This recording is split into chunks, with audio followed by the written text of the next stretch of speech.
আপনি দেখছেন news now, আমরা জানি কোনটা খবর। মৃতদেহ উদ্ধার হলো জিবি বাজার এলাকা থেকে বৃহস্পতিবার সকালে। আচমকায় মৃত্যু হয় বয়স 45-এর সুজিত ঘোষ নামের এক ব্যক্তির। মৃতের বাড়ি প্রতাপগড় বলে জানা যায়, তবে কিভাবে তার মৃত্যু হলো এখনো ধোঁয়াশায়। খবর পেয়ে ঘটনাস্থলে ছুটে আসে পুলিশ এবং পরে মৃত ব্যক্তিটিকে পাঠানো হয় ময়না তদন্তের জন্য।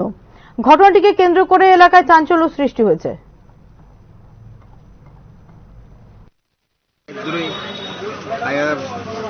খবর দিতে একটা লোক বইয়া দিচ্ছে, বই আমার সকালবেলা কোন সময় দেখছেন বিষয়?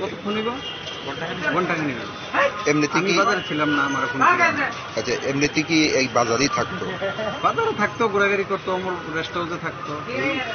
মানে কতদিন যাবত এই জিবি বাজারে থাকতো বা আপনারা দেখতেন? থাকতো বছরখানেক না, বছর এরকমই কাজ টাজ করতো। কি কাজ করতো? এই তো বাড়ি করে সাফ করতো।